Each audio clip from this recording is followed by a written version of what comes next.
Hi everyone, my name is Janelle Anlaigo. I am actually from San Fernando City, La Union, specifically at Barangay Sevilla. So naimbag nga malam kada kayo aming kailiyak.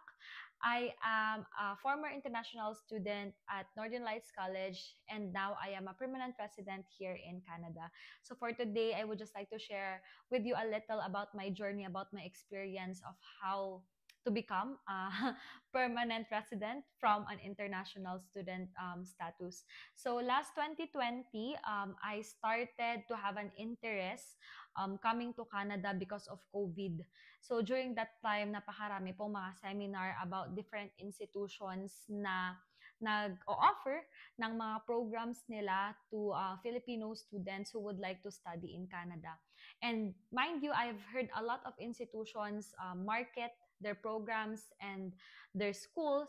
But then one thing that caught my eye was actually Northern Lights College. Northern Lights College was not my first choice, to be honest. But the good thing is, later on, I realized that maybe I could give NLC a shot. So during that time, ang first choice ko talaga is to go to a city. So I look for a school in the city offering post-degree diploma in healthcare administration. And during that time too, I noticed that most of the healthcare admin programs is only 1 year. And when I look at NLC, they're offering it for 2 years with much lower tuition fee. So ang nagbenta po talaga sa akin na sa NLC ay yung very practical na tuition fee nila, very competitive. I think it is the cheapest, one of the cheapest here in British Columbia. And actually, even for domestic students, NLC also has a very competitive tuition fee, given that they have lots of programs in different in different um, categories such as construction trades, um, education, business, healthcare, most specifically. So, napakarami pong variety ng programs with NLC. And then when I started reaching out to the international education team of NLC, I was so in awe because they are very accommodating, very approachable.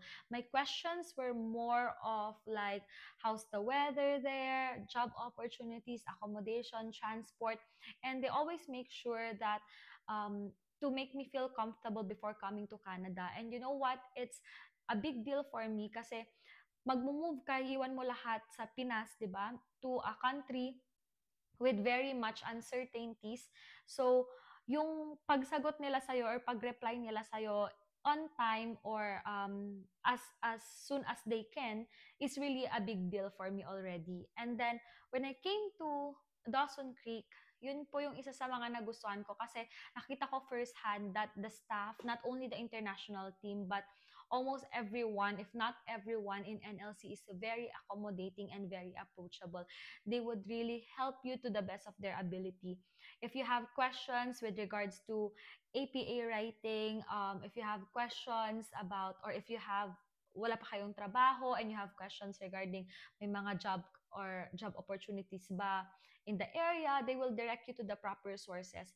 So napaka hands-on talaga ng NLC with regards to international students, and that's one thing that I'm really happy about choosing NLC.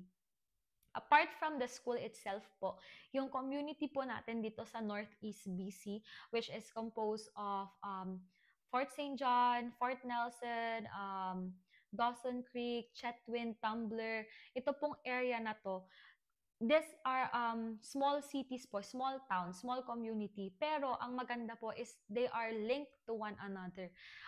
If you are thinking that baka walang Filipino community dito, meron pong Filipino community in Chetwynd, in Fort St. John, in Dawson Creek. And every now and then po meron po kami yung Kalympics, which is a sports fest for Filipinos and other nationalities as well. Ini-invite po namin sila to join yung mga games like volleyball, basketball. And then, even if they're not from Dawson Creek, for example, there are basketball teams and volleyball teams from Chetwynd and Fort St. John na nagta-travel po talaga every weekend to join our sports fest. And ganun din po yung mga taga Dawson Creek pag nai-invite rin po sila sa mga sports fest of other towns, which is a good indication po that there is a strong connection between the two communities. So if ever you are in Fort St. John, or if ever you decide to go to Fort St. John or Chetwin, and then you visit Dawson Creek, meron at meron po kayong may kilala at very friendly po ng mga tao dito sa Northeast BC. If you are scared of the weather, because this is the main concern, and it is also one of my concerns when I look or research about NLC. Nakita ko na dito pala sa Dawson Creek or dito sa Northeast BC, sobrang lamig during winter. So I was really scared about it.